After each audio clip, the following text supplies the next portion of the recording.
महाभारत का भयंकर युद्ध चल रहा था। लड़ते लड़ते अर्जुन रणक्षेत्र से दूर चले गए थे। अर्जुन की अनुपस्थिति में पांडवों को पराजित करने के लिए द्रोणाचार्य ने चक्रव्यूह की रचना की। अर्जुन पुत्र अभिमन्यु चक्रव्यूह भेदने के लिए उसमें घुस गया। उसने कुशलतापूर्वक चक्रव्यूह के 6 चरण भेद लिए, लेकिन 7वें चरण में उसे दुर्योधन, जयद्रथ आदि 7 महारथियों ने घेर लिया और उस पर टूट पड़े। जयद्रथ ने पीछे से निहत्थे अभिमन्यु पर जोरदार प्रहार किया।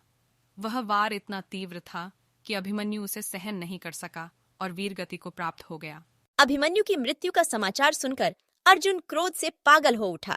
उसने प्रतिज्ञा की कि यदि अगले दिन सूर्यास्त से पहले उसने जयद्रथ का वध नहीं किया तो वह आत्मदाह कर लेगा। जयद्रथ भयभीत होकर दुर्योधन के पास पहुंचा और अर्जुन की प्रतिज्ञा के बारे में बताया। दुर्योधन उसका भय दूर करते हुए बोला, चिंता मत करो मित्र, मैं और सारी कौरव सेना तुम्हारी रक्षा करेंगे। अर्जुन कल तुम तक नहीं पहुंच पाएगा, उसे आत्मदाह करना पड़ेगा। अगले दिन युद्ध शुरू हुआ। अर्जुन की आंखें जयद्रथ को ढूंढ रही थीं, किंतु वह कहीं नहीं मिला। दिन बीतने लगा। धीरे धीरे अर्जुन की निराशा बढ़ती गई। यह देख श्री कृष्ण बोले, पार्थ, समय बीत रहा है और कौरव सेना ने जयद्रथ को रक्षा कवच में घेर रखा है। अतः तुम शीघ्रता से कौरव सेना का संहार करते हुए अपने लक्ष्य की ओर बढ़ो। यह सुनकर अर्जुन का उत्साह बढ़ा और वह जोश से लड़ने लगे। लेकिन जयद्रथ तक पहुंचना मुश्किल था। संध्या होने वाली थी। तब श्री कृष्ण ने अपनी माया फैला दी। इसके फलस्वरूप सूर्य बादलों में छिप गया और संध्या का भ्रम उत्पन्न हो गया। संध्या हो गई है और अब अर्जुन को प्रतिज्ञावश आत्मदाह करना होगा। यह सोचकर जयद्रथ और दुर्योधन खुशी से उछल पड़े। अर्जुन को आत्मदाह करते देखने के लिए जयद्रथ कौरव सेना के आगे आकर अट्टहास करने लगा।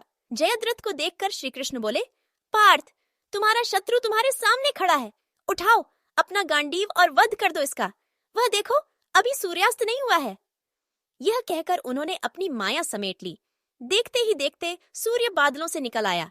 सबकी दृष्टि आसमान की ओर उठ गई। सूर्य अभी भी चमक रहा था। यह देख जयद्रथ और दुर्योधन के पैरों तले जमीन खिसक गई।